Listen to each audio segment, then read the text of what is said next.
আসসালামু আলাইকুম। আমার কুকিং চ্যানেল থেকে আপনাদেরকে জানাই স্বাগতম।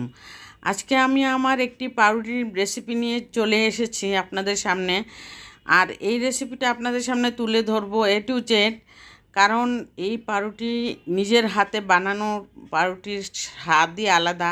বাইরের পাউরুটির মধ্যে মনে হবে যেন একদম পাতলা হালকা থাকে, খেলে গ্যাস হয় এবং পেটও ভরে না। শুধুই মনে হয় মুখের রুচির জন্য আমরা খাই আর খিদার জন্য খাই। এই জন্যই ভেবেছি আমি নিজের হাতে তৈরি করে আপনাদের সামনে আজকে তুলে ধরবো। যারা পাউরুটি ঘরে বানানো হয় নাই এখনও, তাদের জন্য আমার ভিডিওটা। সেই ভিডিওতে আমি আজকে এই যে এখানে দুধ দিয়েছি, প্রায় 1 কাপের মতো দুধের মধ্যে 1.5 চামচ ইস্ট দিয়েছি।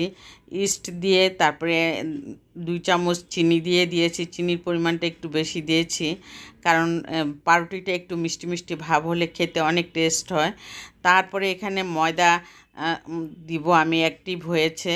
অ্যাক্টিভ হওয়ার জন্য দুধের মধ্যে চিনি দিয়ে ইস্ট দিয়ে হালকা কুসুম গরম পানিতে 15 মিনিট অন্তত ঢেকে রাখতে হয়। তারপরে এখানে ময়দার পরিমাণটা দিয়েছি। ময়দা দিয়েছি প্রায় 1.5 কাপ ময়দা আমি এখানে দিয়েছি। 1.5 কাপ ময়দা দিয়ে এখানে আমি দিয়ে দিলাম 2 চা চামচ ঘি দিয়েছি। তারপরে লবণ দিয়েছি হাফ চা চামচ। আর এখানে পরিমাণ মতো দুধ দিয়ে পাউরুটিটা আমি করেছি, মথে নিয়েছি। মাঝে মাঝে একটু তেলও দিচ্ছি হাতে যখন লেগে যায়। আর এই জন্য তেলটা দেওয়ার জন্য এখানে বাটিতে লাগবে না, যখন ফুলে ফেঁপে উঠবে। প্রায় 2 ঘন্টার জন্য আমি রেস্টে রেখেছি। রেস্টে রাখার পর আমি দেখুন খোলার পর ডোটা ডাবল হয়ে গেছে।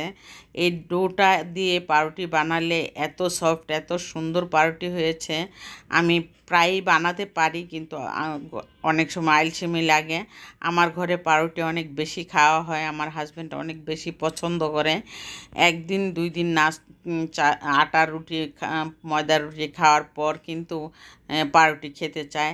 আর সেই পাউরুটি কিনে আনে, আমি যদি গরমের মধ্যে বানাতেও ভালো লাগে না সেজন্য। আর এখানে যখন ডোটা অ্যাক্টিভ হয়ে গেল, তখন কিন্তু আমি এখানে ভালো করে মথে সুন্দর করে একদম রুটির শেপের মতন 4 কোনা শেপ দিয়ে আমি অনেক সুন্দর করে আমি বেলে নিয়েছি। এভাবেই পাউরুটিটা বেলে নিলে ভিতরে কোনো ফাঁক ফোকর থাকবে না। আর সেই জন্য এভাবে খুবই চেপে একটা রাউন্ড লম্বাটে একটা শেপ করে নিতে হবে। আর মোল্ডের মাপ মতো এই মোল্ডের মধ্যে আমি তেল ব্রাশ করে সুন্দর করে আমি সেট করতে দিয়েছি। এখন আমি আবারও রেস্টে রাখবো প্রায় 20 থেকে 30 মিনিট, যতক্ষণ পর্যন্ত এটা ফুলে উপরে না উঠবে ততক্ষণ পর্যন্ত রেস্টে রাখবো। রেস্টে রাখার পর দেখুন একদম ঢাকনার মধ্যে লেগে গেছিলো, এরকম ফুলে ফেঁপে উঠেছে। তারপর আমি এখানে একটু ডিমের কুসুম দিয়ে উপর দিয়ে ব্রাশ করে দিয়েছি, যাতে কালারটা দেখতে সুন্দর আসে। সেই চিন্তা করে আমি এইভাবে দিয়ে তারপরে আমি ওভেনে দিব। এখন এই ওভেনে দেওয়ার জন্য 170 ডিগ্রি সেলসিয়াসে 10 মিনিট প্রিহিট করতে দিয়েছি। প্রায় 40 মিনিট বেক করতে লাগবে। আর এই ওভেনে দেওয়ার পরে আমি 40 মিনিট বেক করে নিয়েছি। বেক করে নেওয়ার পর নামিয়ে আমি তারপর ঠান্ডা করে নিয়েছি ফ্যানের নিচে ঠান্ডা করে নেওয়ার পর এখন আমি ডিমোল্ড করব। পাউরুটিটা দেখুন এত সুন্দর হয়েছে, খেতেও কিন্তু ভালো লেগেছে, অনেক ভালো লেগেছে। আমরা 2 দিন খেতে পেরেছি পাউরুটিটা নাস্তার মধ্যে। আর আমার ভিডিওটা যদি আপনাদের কাছে এতটুকু ভালো লেগে থাকে, তাহলে অবশ্যই সাবস্ক্রাইব করে একটি লাইক দিয়ে কন্টিনিউ করতে থাকবেন। আর সাবস্ক্রাইব করে অল বাটনে প্রেস করে দিবেন। আর সেই জন্যই আমি আপনাদের কাছে রিকোয়েস্ট করব, আপনারা এই রেসিপিটা যারা এখনও করেন না তারা করে খেয়ে দেখবেন।